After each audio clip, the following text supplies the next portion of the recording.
Galera, a segunda lei de Newton é uma consequência óbvia da primeira, né?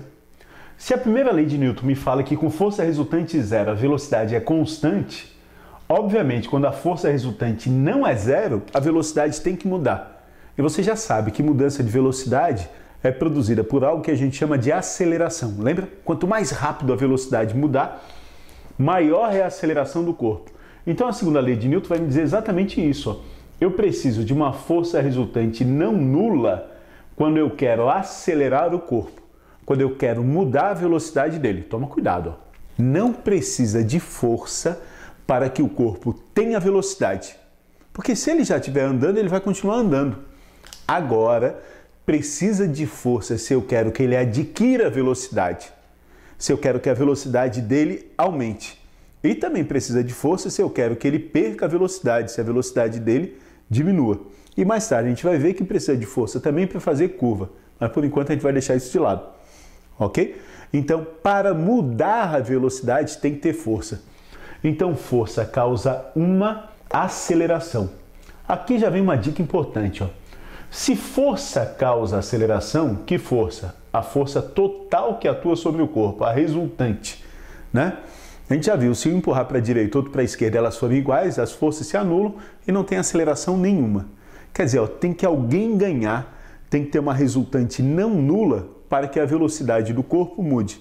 Essa resultante vai causar aceleração, então essa resultante aqui, ó, ela vai ter a mesma direção e sentido da aceleração, sempre.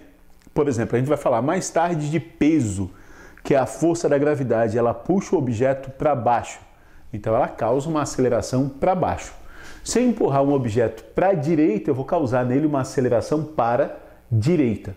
Sempre a força resultante aponta no sentido da aceleração. Então, se tu tiver em dúvida assim, eu tenho uma caixa aqui, né? Atuam na caixa duas forças F1 e F2, e essa caixa estava inicialmente parada e ela começa a andar para a direita, certo? Quer dizer, né? Ela vai ter uma aceleração para a direita, ok? Na hora que tu sabe que a aceleração é para a direita, tu já sabe quem é maior, F1 ou F2. Quem é? Isso, F1.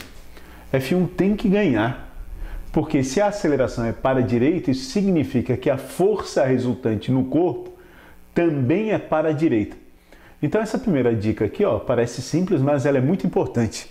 Vários exercícios, quando eu for resolver, eu vou ter que escolher se eu vou fazer F1 menos F2 ou F2 menos F1 para achar a resultante. E eu sempre vou fazer a força maior menos a força menor. Tudo bem? E a força maior sempre vai apontar no sentido da aceleração. Então, se tu souber para onde que é a aceleração, tu já sabe qual é a força que ganha. Então, eu preciso de uma força resultante não nula para causar aceleração. Quanto maior a força, isso também é evidente no nosso dia a dia, né? Mais rápido a velocidade muda. Imagina, ó, dois caras, um forte pra caramba, um fraquinho, vão empurrar caixas iguais. Qual caixa que vai aumentar a velocidade mais rápido? A daquele cara que aplica uma força maior. Então, quanto maior for a força, maior é a aceleração produzida. E aparece um elemento aqui, ó, muito importante na física, né? A massa. Essa equação de Newton, ela é importante para um bocado de coisa, mas ela é fundamental por definir esse cara aqui, ó. Segundo Newton, o que é a massa de um corpo? Tudo bem que Newton associava a massa à quantidade de matéria, que nem você fazia no 9º ano, tal. Mas aqui, ó, vai existir uma nova importância para a massa. Massa vai ser o quê?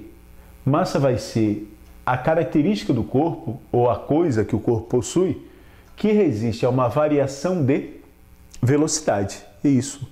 Se eu empurrar uma caixa de 10 kg e uma de 100 kg, com a mesma força, qual que aumenta a velocidade mais rápido? A de 10. Então, quanto menor a massa, mais fácil é de mudar a velocidade do corpo. Quanto maior a massa, mais difícil. Um exemplo bem simples, imagina, vem uma bola de futebol, 80 km por hora, o Zeca vai lá, puf, bico. Muda a velocidade da bola? Muda muito, a bola bate e volta. Agora vem um trem, 100 mil toneladas. 80 km por hora, o Zeca pega, puf, bico. Né? Muda a velocidade do trem? Zeca, tu nem vai saber nunca. Tudo bem. Por que a velocidade da bola muda e a do trem não muda? Isso por causa da massa, porque a massa do trem é muito maior. Então ele tem uma inércia muito maior, é muito mais difícil mudar a velocidade dele do que mudar a velocidade da bola. Então o Newton define massa, olha só que bacana isso, né? Como sendo alguma coisa associada à inércia do corpo, como se fosse uma medida da inércia do corpo. Só relembrando, o que é inércia mesmo? Inércia vem lá da primeira lei, né? Inércia é aquela tendência que o corpo tem de manter a velocidade dele. Então, quanto maior for a massa de um corpo, maior a sua inércia. Mais difícil é de acelerar esse corpo. Galera, a aceleração. A aceleração, a gente já sabe que é a rapidez com que a velocidade muda, né? Algumas questõezinhas de física vão misturar leis de Newton com cinemática. Então, sempre que ele te der velocidade inicial, velocidade final, tu vai calcular a aceleração, multiplicar pela massa para poder determinar a resultante. Ou vice-versa. Tu vai, com a resultante, determinar a aceleração para calcular alguma velocidade. Qual unidade deve ser utilizada aqui? Ó, no sistema internacional, que é o que interessa para a gente, a massa é sempre em quilograma. A aceleração é metro por segundo ao quadrado. E isso multiplicado vai dar uma unidade nova que a gente chama de Newton, em homenagem ao cara que formulou as leis. Então, Newton é quilograma vezes metro por segundo ao quadrado. Tem um monte de aluno meu que pergunta assim, Zeca, qual a unidade que eu vou usar? Massa é em quê? Grama? Quilograma? Galera, não tem que perguntar isso. O cara tem que saber que se ele vai determinar força em Newton, na hora que ele vai achar a força em Newton, a massa tem que ser em quê? Quilograma. Ele tem que saber que Newton é quilograma vezes metro por segundo ao quadrado. Ok? Vamos fazer um exemplo. Galera, esse exemplo aqui é uma aplicação da segunda lei de Newton, tá? E mistura exatamente aquilo que eu estava falando, ó. Força com velocidades. Então a gente tem que misturar as equações da cinemática com a equação de lei de Newton.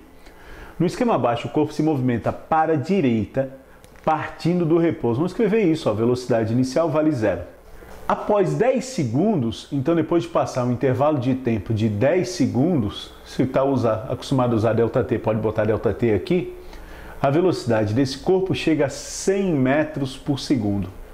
Para aquele aluno mais ligado, ó, ele já sabe que essas informações aqui permitem calcular a aceleração. Concorda comigo?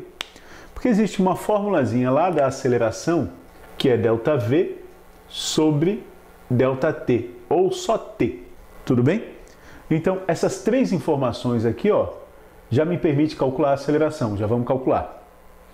Determine a direção e sentido da força resultante sobre o bloco. A gente vai calcular as três coisas. Vamos explorar um pouquinho mais esse problema.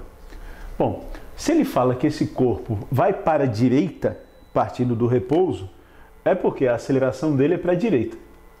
A gente já sabe, se a aceleração é para a direita, é porque a força resultante é para onde? Para a direita. Então aqui já foi, ó.